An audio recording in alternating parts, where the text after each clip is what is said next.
जय श्री राधे कृष्ण। प्रिय मित्रों, वीडियो को शुरू करने से पहले आइए प्रार्थना करें। हे श्री कृष्णा, जो भी भक्त आज इस अमृतवाणी को सुन रहा है उनके जीवन में आपकी कृपा सदा बनी रहे और उनके सभी कष्ट दूर हो। मित्रों, इस अद्भुत वाणी को सुनने से पहले अपने विचार और भक्ति को व्यक्त करते हुए नीचे कमेंट में जय श्री राधे कृष्ण जरूर लिखें। आपकी यह भक्ति हमारी इस यात्रा को और भी अद्भुत बनाएगी। और हाँ, अगर आपका दिल सच में कृष्ण प्रेम से भरा है तो इस वीडियो को कम से कम 3 ऐसे अपने लोगों के साथ जरूर साझा करें जिन्हें आप अपने जीवन में सबसे ज़्यादा मानते हैं, क्योंकि हो सकता है आपकी एक शेयर से किसी की जिंदगी में राधे कृष्ण का दिव्य प्रकाश उतर आए। साथ ही यदि आप हमारे चैनल युवा इंस्पायर्ड पर नए हैं तो अभी सब्सक्राइब करें और घंटी के बटन को दबाएं ताकि आप हमारी हर नई भक्ति यात्रा का हिस्सा बन सके। तो चलिए बिना देरी किए इस दिव्य यात्रा की ओर बढ़ते हैं। जब इंसान अपने मन को जितना सीख लेता है तब तक संसार अपने आप झुकने लगता है, क्योंकि असली युद्ध बाहर नहीं भीतर लड़ा जाता है।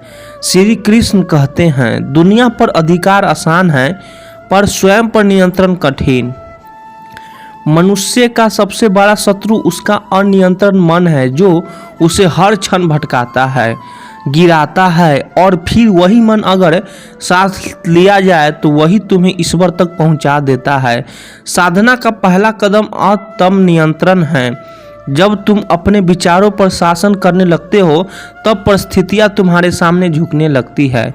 कृष्ण कहते हैं, जीवन की हर परीक्षा सिर्फ तुम्हारी मेहनत की नहीं, तुम्हारे धैर्य की भी होती है। हर कठिनाई में छिपा होता है एक मौन सबक। रुको मत, अभी बहुत कुछ बाकी है। हर हार के पीछे कोई संदेश होता है जो तुम्हें आगे बढ़ने की ताकत देता है। जब सब कुछ खोकर भी मुस्कुराना सीख जाओ तो समझो कि कृष्ण तुम्हारे भीतर जाग चुके हैं, क्योंकि मुस्कान तब सबके पवित्र होती है जब वह दर्द के बीच खिलती है। वही मुस्कान तुम्हें साधारण इंसान से असाधारण बना देती है। दुख जीवन का अंत नहीं, उसका आरंभ है। जिस दिन तुम अपने दुख से कुछ सीखने लगोगे उस दिन से वही दुख तुम्हारा गुरु बन जाएगा। हर आंसू आत्मा को शुद्ध करता है और हर चोट तुम्हें भीतर से मजबूत बनाती है।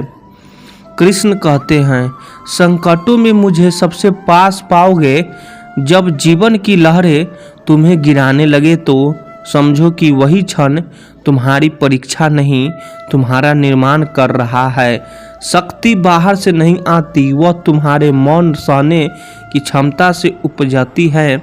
जो चुपचाप जलता है वही भीतर से तपता हुआ प्रकाश बनता है। कृष्ण कहते हैं, तप वही है जो भीतर जले और बाहर से शांत लगे। जो व्यक्ति भीतर से स्थिर है उसे कोई परिस्थिति हिला नहीं सकती। दुनिया का कोलाहल तब तुम्हारे अंदर मौन में बदल जाता है जब तुम अपने भीतर के कृष्ण से मिल लेते हो। बाहर चाहे आंधी हो पर जो भीतर शांत है वही सच्चा योगी है। माफ करना यही सबसे बड़ा साहस है। जब तुम किसी को माफ करते हो तो सबसे पहले खुद को मुक्त करते हो, क्योंकि बैर का बोझ आत्मा को भारी बनाता है और क्षमा का भाव आत्मा को हल्का कर देता है। कृष्ण कहते हैं, क्षमा कमजोरी नहीं, आत्मबल की पराकाष्ठा है। जो क्षमा कर सकता है वही ईश्वर के सबसे निकट है।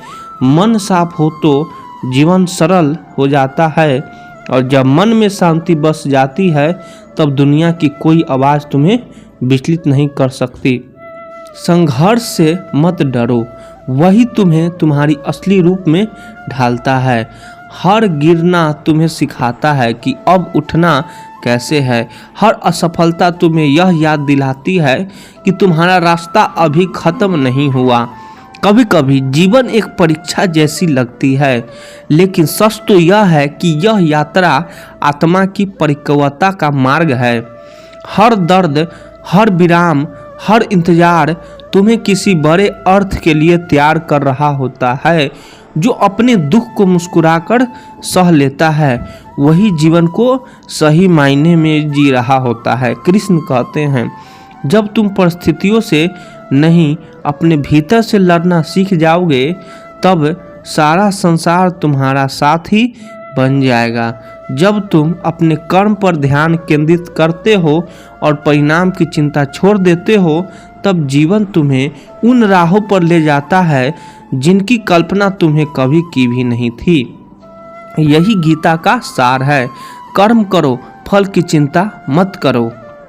यह सिर्फ युद्ध भूमि की बात नहीं बल्कि हर उस इंसान की सच्चाई है जो अपने जीवन की लड़ाई खुद लड़ रहा है। जब तुम अपने काम में समर्पण डालते हो तब समय भले ही तुम्हारे खिलाफ लगे पर धीरे धीरे वही समय तुम्हारा साथी बन जाता है, क्योंकि समय किसी का दुश्मन नहीं होता, वह सिर्फ परीक्षा लेता है कि कौन टिकेगा और कौन हार मानेगा। जीवन की सबसे बड़ी परीक्षा मेहनत की नहीं बल्कि उसके धैर्य की, उसके विश्वास की और सबसे बढ़कर उसकी आत्मा की ताकत की होती है, क्योंकि जब सब कुछ खो जाए और फिर भी इंसान शांत रह सके तो वही उसकी असली शक्ति है। लोग अक्सर सोचते हैं कि धैर्य मतलब इंतजार करना, लेकिन सच तो यह है कि धैर्य का अर्थ है तूफान में भी अपने दीपक को जलाए रखना। जब चारों ओर अंधेरा हो, जब कोई साथ न दे, जब सब हंसे तब भी भीतर से मजबूत बने रहना ही असली धैर्य है। यही शक्ति इंसान को टूटने से बचाती है और उसे उस मंजिल तक पहुंचाती है जिसकी उसने कभी कल्पना भी नहीं की थी। सोचो, जब एक बीज मिट्टी में दबता है, अंधेरे में, गहराई में, अकेलेपन में, तब वह रोता नहीं, शिकायत नहीं करता, वह बस सहता है। पानी की बूंदों का भार, धूप की तपसी, ठंडी रातों का सन्नाटा, सब कुछ है क्योंकि उसे विश्वास होता है कि यही दर्द एक दिन उसे वृक्ष बनाएगा। वही बीज जो आज दबा हुआ है कल पूरी धरती को छाया देगा। ठीक उसी तरह इंसान का जीवन भी है। जब वह समय के अंधेरे में डूबा होता है तब भीतर उसका निर्माण हो रहा होता है, उसे बस अपने धैर्य पर भरोसा रखना होता है। कृष्ण कहते हैं, धैर्य ही वह दीपक है जो तूफान में भी जलता है। जो व्यक्ति अपने भीतर इस दीपक को जलाए रखता है वही एक दिन अपनी रोशनी से दूसरों का मार्ग भी प्रकाशित करता है। समय उसे परखता है, गिराता है, लेकिन जब वह नहीं टूटता तभी उसका भाग्य बदलता है। भाग्य कोई बाहर से नहीं लाता, वह तुम्हारे धैर्य और कर्म के बीच पैदा होता है। दुनिया में हर इंसान की कीमत समय तय करता है। कोई कितना भी बुद्धिमान, योग्य या सक्षम क्यों न हो, जब तक समय उसका साथ नहीं देता लोग उसकी कदर नहीं करते। पर जब वही समय पलटता है तो वही लोग जो कभी उसे छोटा समझते थे उसके सामने समान से झुक जाते हैं। यही समय की ताकत है, यह कभी स्थिर नहीं रहता और यही धैर्य की महिमा है। यह कभी व्यर्थ नहीं जाता। कभी कभी ऐसा लगता है कि जीवन ने सब छीन लिया है, पर असल में जीवन हमें सब सिखा रहा होता है। जब हम हारते हैं, जब हम रुकते हैं, तब हमारे भीतर कोई नई समझ जन्म लेती है। धीरे धीरे यह समझ एक विश्वास में बदल जाती है कि जो भी हो रहा है वह मेरे विकास के लिए हो रहा है, और उसी पल तुम्हारा दृष्टिकोण बदल जाता है। तुम्हें एहसास होता है कि शायद यही अंधेरा तुम्हें तुम्हारा उजाला दिखाने आया है। श्री कृष्ण ने अर्जुन से कहा था, तुम्हारा अधिकार केवल कर्म पर है, फल पर नहीं। यह वाक्य केवल दर्शन नहीं बल्कि जीवन जीने की दिशा है। जब इंसान अपने कर्म में श्रद्धा रखता है तब समय उसे स्वयं उठाकर ऊंचाई पर ले जाता है। कभी देर लग जा सकती है पर परिणाम निश्चित होता है, क्योंकि जो धैर्य रखता है वह हार नहीं सकता, जो विश्वास रखता है वह भटक नहीं सकता, और जो अपने भीतर के दीपक को बुझाने नहीं देता वह अंततः अंधकार से भी रोशनी निकाल लेता है। और शायद जीवन का सबसे गहरा सत्य भी यही है कि जो मिट्टी में दबने को तैयार होता है वही एक दिन आसमान को छूता है। जो समय की मार सहता है वही इतिहास बनाता है, और जो अपने कर्म में विश्वास रखता है वही अपने भाग्य को रचता है। यही धैर्य की ताकत है। यह इंसान को तब तक टूटने नहीं देता जब तक वह अपने असली लक्ष्य तक नहीं पहुंच जाता। जब सब दरवाजे बंद लगते हैं, जब अपने ही साथ छोड़ देते हैं, जब दुनिया की आवाज़ें तुम्हारे आत्मविश्वास को दबाने लगती है, तब यही धैर्य तुम्हारे भीतर एक मौन ज्योति जलाता है जो कहती है रुको मत, अभी मंजिल बाकी है। यही वह शक्ति है जो तुम्हें खामोशी में भी आगे बढ़ने की हिम्मत देती है, क्योंकि धैर्य सिर्फ ठहरना नहीं है, यह वह आंतरिक विश्वास है जो कहता है कि समय अब भी मेरा नहीं लेकिन आएगा जरूर। सोचो, अगर तुलसीदास को हर जगह स्वीकार कर लिया गया होता, अगर उन्हें कभी अस्वीकृत या तिरस्कार नहीं मिला होता, तो क्या वे रामचरितमानस जैसा अद्भुत ग्रंथ रच पाते? शायद नहीं। उनकी पीड़ा ने ही उन्हें गहराई दी, उनकी अस्वीकृति ने ही उन्हें चिंतन दिया, और उनके धैर्य ने ही उन्हें अमर बना दिया। यही बात हर इंसान के जीवन में लागू होती है। जीवन में हम सब ऐसे लोग से मिलते हैं जो हर बात का बदला लेना चाहते हैं। यदि कोई उनसे असहमति जता दे, थोड़ा अपमान कर दे या उनका मार्ग रोकने की कोशिश करे, तो उनके भीतर प्रतिशोध की ज्वाला जल उठती है। वे सोचते हैं कि जैसे भी हो सामने वाला को नीचे दिखाना है, पर यही सोच धीरे धीरे उन्हें भीतर से कमजोर कर देती है। प्रतिशोध का भाव सबसे पहले मन को अशांत करता है। व्यक्ति चैन से सो नहीं पाता, उसे हर समय वही बात परेशान करती है कि सामने वालों को कैसे हराना है। उसका मन उसी एक विचार में उलझा रहता है। परिणाम यह होता है कि उसकी ऊर्जा नष्ट होती रहती है, उसका चेहरा उदास हो जाता है और उनका भविष्य अंधकारमय हो जाता है। बदला लेने वाला सोचता है कि वह दूसरों को जलाएगा, लेकिन वास्तविक यह है कि वह खुद ही उस आग में सबसे पहले जलने लगता है।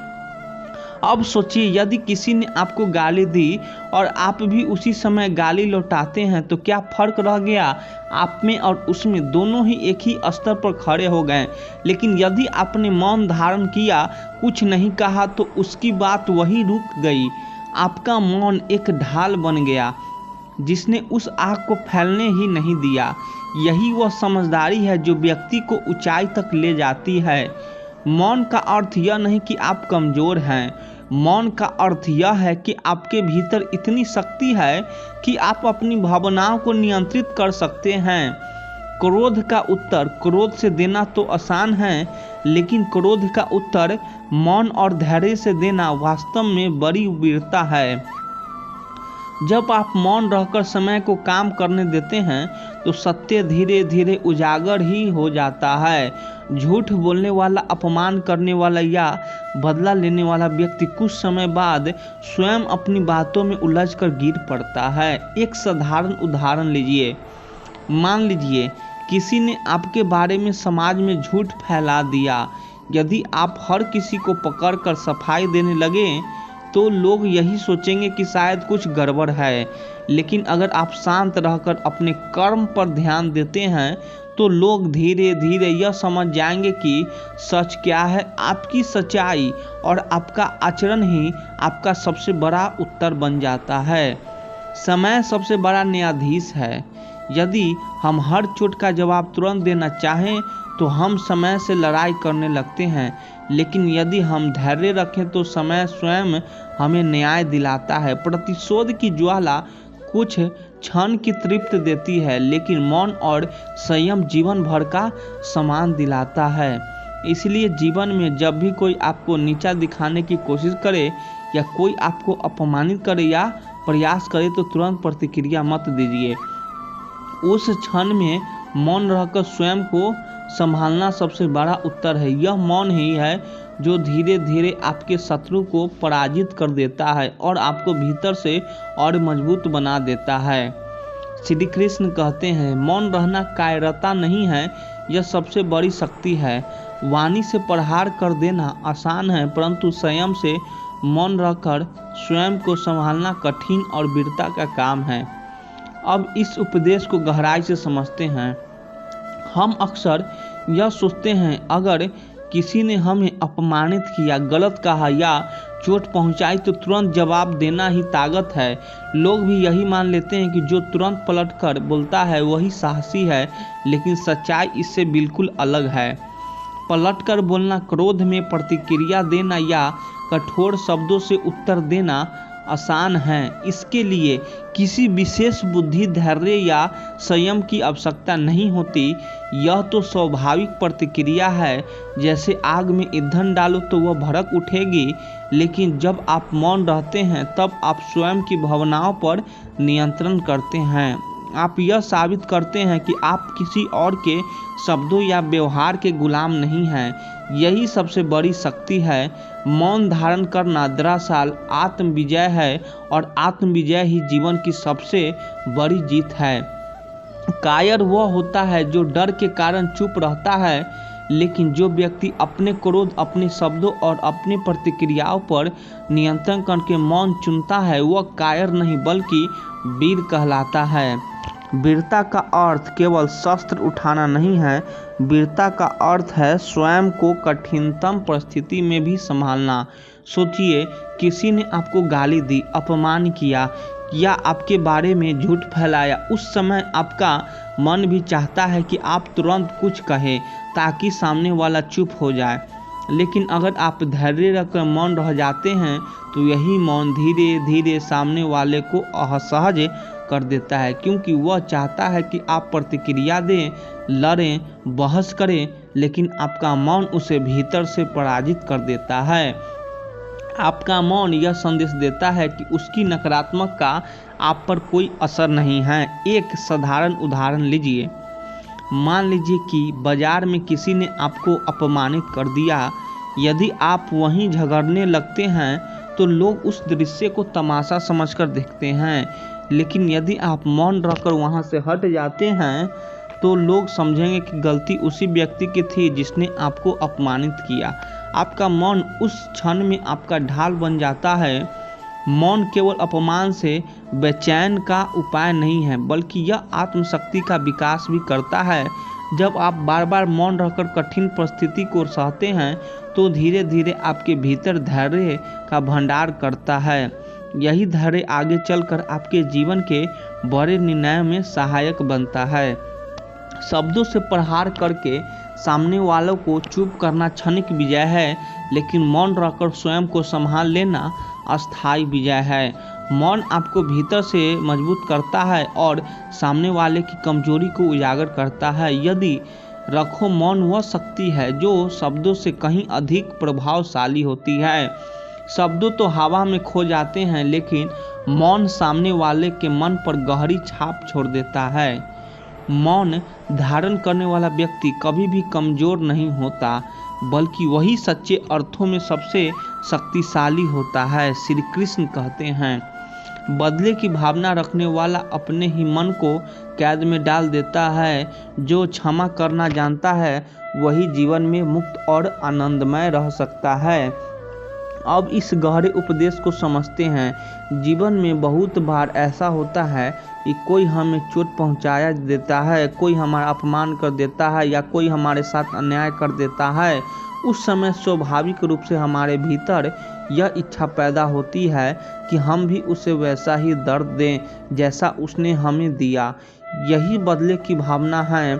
देखने में लगता है कि यह भावना हमें ताकत देती है, लेकिन वास्तव में यह हमें कैद कर देती है। प्रतिशोध का विचार मन को चैन नहीं लेने देता। दिन रात वही बात हमें भीतर में खाती रहती है। जब भी हम सोचना चाहते हैं, काम करना चाहते हैं, जीवन में आगे बढ़ना चाहते हैं, वही चोट और वही घटना हमें बार बार याद आती है। इसका मतलब है कि हम स्वतंत्र नहीं हैं। हमारा मन हमारे हाथ में नहीं है, बल्कि उस व्यक्ति के हाथ में है जिसने हमें कष्ट दिया। ऐसे में असली नुकसान हमारा ही होता है। सोचिए, यदि किसी ने आपको धोखा दिया और आपने निश्चय किया कि अब मैं भी उसे नुकसान पहुंचाऊंगा, तो उस दिन से आपका जीवन उसी प्रतिशोध की योजना बनाने में बीतने लगता है। आप काम पर ध्यान नहीं दे पाते, अपने परिवार को समय नहीं दे पाते, यहाँ तक कि अपना खुशी भी खो बैठते हैं। इस तरह बदले की आग में सबसे पहले आप ही जलने लगते हैं। इसके विपरीत यदि आप क्षमा करना सीख लेते हैं तो आपका मन हल्का हो जाता है। क्षमा का अर्थ यह नहीं कि आप कमज़ोर हैं, यह आप भूल गए कि किसी ने आपके साथ क्या किया। क्षमा का अर्थ है कि आप उस पर बोझ को अपने सिर पर ढोना नहीं चाहते।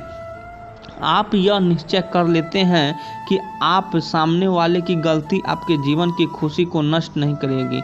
यही निर्णय आपको वास्तव में स्वतंत्र कराता है।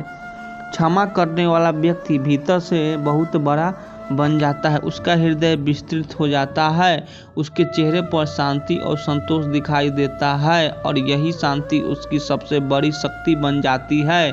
एक साधारण उदाहरण लीजिए। मान लीजिए आपके किसी मित्र ने आपके साथ छल किया। यदि आप हर समस्या यह सोचते हैं कि कैसे उस सज़ा दूं, तो आपका सारा ध्यान उसी पर केंद्रित रहेगा। लेकिन यदि आप क्षमा कर आगे बढ़ जाते हैं तो आप अपने जीवन के नए अवसरों पर ध्यान दे पाएंगे। धीरे धीरे आप इतना आगे निकल जाएंगे कि वही मित्र यह सोचने पर मजबूर होगा कि उसने आपके साथ गलत करके अपने ही भाग्य को छोटा कर लिया। क्षमा केवल दूसरों को नहीं बल्कि स्वयं को भी मुक्ति करती है। जब हम क्षमा करते हैं तो हमारे भीतर का बोझ उतर जाता है, मन की दीवारें टूट जाती है और जीवन फिर से हल्का, स्वतंत्र और आनंदमय हो जाता है। यही सच्ची मुक्ति है। श्री कृष्ण कहते हैं, जो व्यक्ति गाली के बदले गाली और क्रोध के बदले क्रोध देता है वह केवल अंधकार को और गहरा कर देता है, परंतु जो मौन रहकर मुस्कुराता है वह अंधकार में दीपक जला देता है। बस इस उपदेश को गहराई से समझते हैं। मानव स्वभाव है कि जब कोई हमें बुरा कहता है तो हम भी तुरंत पलटकर कुछ कहना चाहते हैं। जब कोई हम पर क्रोध करता है तो हमें भी गुस्सा आता है कि क्यों ना उसी तरह उत्तर दिया जाए, लेकिन वही प्रतिक्रिया वास्तव में समस्या को और बढ़ा देती है। यह वैसा ही है जैसे किसी कमरे में अंधेरा हो और हम उसमें और अंधेरे डाल दें। परिणाम यह होगा कि रास्ता और भी बंद हो जाएगा। सोचिए, अगर दो लोग क्रोध में झगड़ रहे हो और दोनों एक दूसरे पर कठोर शब्दों की बौछार करें तो क्या समस्या सुलझेगी? नहीं, उल्टा दोनों के बीच दूरी और बढ़ जाएगी, रिश्ते टूट जाएगी, मन में कटुता रह जाएगी और उसका बोझ सालों तक ढोना पड़ेगा। यही है अंधकार को और गहरा करना। इसके विपरीत यदि किसी ने आपको गाली दी और आप शांत रहकर केवल मुस्कुरा दिए तो आपके उस मौन और मुस्कान का असर उस व्यक्ति पर बहुत गहरा होता है, क्योंकि वह उम्मीद करता है कि आप भी उसे गाली देंगे, आप भी क्रोध करेंगे। लेकिन जब ऐसा नहीं होता तो उसका अपना क्रोध उसी के भीतर लौट आता है और उसे भीतर से कचोटने लगता है। आपकी मुस्कान वहाँ दीपक का काम करती है। मुस्कान और मौन दोनों में अद्भुत शक्ति होती है। मुस्कान यह बताती है कि सामने वाला चाहे जैसा भी व्यवहार करे, आपका मन उसके वश में नहीं है। आप अपने ऊपर नियंत्रण रखते हैं। यह नियंत्रण ही आपको आंतरिक शक्ति देता है और वही शांति धीरे धीरे आपके आसपास के वातावरण को भी शांत कर देती है। एक साधारण उदाहरण से समझिए। कल्पना कीजिए कि सड़क पर कोई व्यक्ति अचानक आपको गाली दे देता है। यदि आप भी तुरंत पलटकर गाली देंगे तो झगड़ा बढ़ेगा और भीड़ इकट्ठा होगी। लेकिन यदि आप मौन रहकर मुस्कुराते हुए आगे बढ़ जाते हैं तो वह व्यक्ति खुद ही शर्मिंदा हो जाएगा। आपकी चुप्पी और मुस्कान उसके लिए दर्पण बन जाएगी जिसमें उसे अपनी गलती साफ दिखाई देगी। यही बात घर और रिश्ते में भी लागू होती है। पति हो, माता पिता और संतान हो या भाई बहन, यदि कोई क्रोध में कठोर शब्द कहता है और दूसरे भी वैसा ही जवाब देता है तो घर का माहौल अशांत हो जाता है। लेकिन यदि एक व्यक्ति मौन रहकर मुस्कुरा देता है तो तो उसी क्षण तनाव कम हो जाता है और धीरे धीरे स्थिति सामान्य हो जाती है। मौन और मुस्कान से अंधकार से दीपक जलाने, यही अर्थ है। क्रोध का उत्तर क्रोध से नहीं बल्कि शांति और धैर्य से देना ही वास्तविक बुद्धिमानी है। ऐसा करने वाला व्यक्ति अपने ही नहीं बल्कि दूसरों के जीवन में भी प्रकाश फैलाता है। श्री कृष्ण कहते हैं, मौन में इतनी शक्ति है कि यह बड़े से बड़े शत्रु को भी निरुत्तर कर सकता है। शब्दों से जीता हुआ शत्रु फिर अवसर ढूंढता है, पर मौन से जीता हुआ शत्रु सदा शांत हो जाता है। अब इस गहरे उपदेश को सरल रूप में समझते हैं। मनुष्य का स्वभाव है कि जब कोई सामने से आकर अपमान करता है या चुनौती देता है तो हम तुरंत उत्तर देना चाहते हैं। हमें लगता है कि अगर हमने कुछ न कहा तो लोग सोचेंगे कि हम डर गए, लेकिन वास्तव में कई बार उत्तर देना ही कमजोरी का प्रमाण बन जाता है। क्योंकि जब हम सामने वाले की हर बात का जवाब देते हैं तो हम उसके जाल में फंस जाते हैं। हम वही बोलते हैं और वही सोचते हैं जो वह हमसे कहलवाना चाहता है। मौन इस स्थिति में सबसे बड़ा हथियार है। जब आप मौन रहते हैं तो सामने वाले के पास आगे कुछ कहने की नहीं बचता। वह चाहे जितनी भी बातें कर ले, लेकिन आपके मौन के सामने उसकी वाणी धीरे धीरे थम जाती है। यही मौन की शक्ति है, बिना बोले ही सामने वालों को निरुत्तर कर देना। अगर आप शब्दों से शत्रु को हराते हैं तो वह भीतर ही भीतर मौका ढूंढता है कि कब फिर से पलटवार किया जाए। उसकी ईर्ष्या और द्वेष और भी गहरा हो जाता है। लेकिन जब आप मौन धारण कर लेते हैं तो उसे कुछ कहने का अवसर ही नहीं मिलता। समय बीतने के साथ उसका क्रोध शांत हो जाता है और वह स्वयं को ही पराजित मान लेता है। यही बात हमारे जीवन के हर स्थिति और हर परिस्थिति में लागू होती है। घर में हो, समाज में हो या कार्य क्षेत्र में, बहस और वाद विवाद केवल कटुता को बढ़ाते हैं। हम आप शब्दों से जीत भी जाए तो सामने वाला मन से कभी नहीं मानता, वह केवल चुप हो जाता है, लेकिन उसके मन में प्रतिशोध का बीज बोया जाता है। इसके विपरीत यदि आप मौन हो जाते हैं तो उसके मन में धीरे धीरे यह भावना आ जाती है कि आप उससे ऊंचे हैं, स्तर पर खड़े हैं। यह एहसास है उस शांत कर देता है। एक उदाहरण से समझिए। मान लीजिए किसी सभा में कोई व्यक्ति आपके बारे में झूठा आरोप लगाता है। यदि आप तुरंत बहस में पड़ जाते हैं तो सभा का माहौल बिगड़ जाता है और लोग सोचते हैं कि शायद दोनों में गलती है। लेकिन यदि आप मौन रहते हैं और समय के साथ अपने कर्मों द्वारा सत्य को सामने आने देते हैं तो वही लोग यह समझ जाते हैं कि झूठ बोलने वाला व्यक्ति गलत था। वहां आपके मौन से उस शत्रु को निरुक्त कर दिया, जबकि एक भी शब्द कहे बिना आपने जीत हासिल की। एक परीक्षा बनकर आता है और गुजर जाता है। लोग तुम्हारे बारे में कितने भी बातें कहे वे बदलती रहती है, लेकिन तुम्हारा चरित्र और कर्म हमेशा अडिग रहते हैं। जिस दिन तुम यह सीख लो कि हर कटु बात का उत्तर जरूरी नहीं, उस दिन तुम्हारे भीतर की शांति कभी डगमगाएगी नहीं। जीवन में सच्ची जीत सामने वाले पर हावी होने से नहीं बल्कि खुद को संभालने से मिलती है, क्योंकि वही नियंत्रण तुम्हें अजय बनाता है। लोग चाहे कितने भी चोट पहुंचाए, तुम्हारा धैर्य ही तुम्हारा कर्म है। सबसे बड़ी ढाल यह ढाल तुम्हें हर बार से बचाती है और ऊंची उठाती है। जब लोग तुम्हें आहत करने की कोशिश करते हैं तो असल में वो अपने भीतर की कमजोरी को उजागर कर रहे होते हैं। तुम्हें उनकी बातों को मन से नहीं लगाना चाहिए, क्योंकि उनकी चोट तुम्हें नहीं उन्हें ही खानेगी। हर बार प्रतिकार करना यह दिखाता है कि तुम सामने वाले के बराबर खड़े हो, लेकिन जब तुम बिना जवाब दिए आगे बढ़ जाते हो तो यही साबित होता है कि तुम उससे कहीं ऊंचे हो। लोगों की राय बदलती रहती है। आज वे तुम्हारे खिलाफ बोलेंगे और कल तुम्हारी प्रशंसा करेंगे। इसलिए अपनी पहचान उनके शब्दों से मत बनाओ, बल्कि अपने कर्मों से गढ़ो।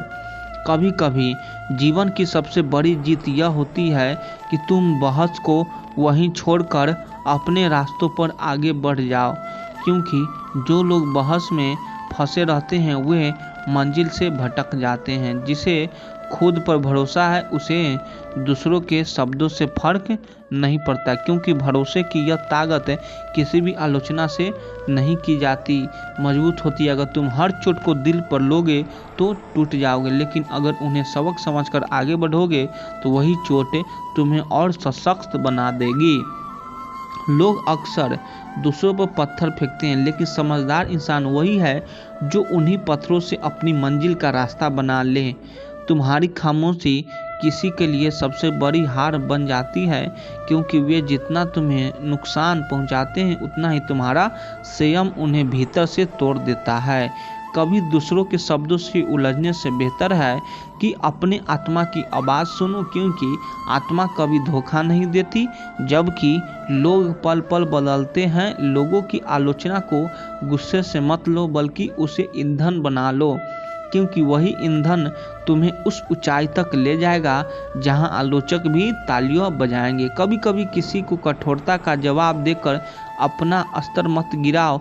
अगर सामने वाला नीचे गिरा हुआ है तो तुम्हारा मौन ही यह साबित कर देता है कि तुम ऊंचाई पर खड़े हो। जब तुम पलट कर वार करते हो तो वह लड़ाई खत्म नहीं होती, बल्कि और बढ़ जाती है।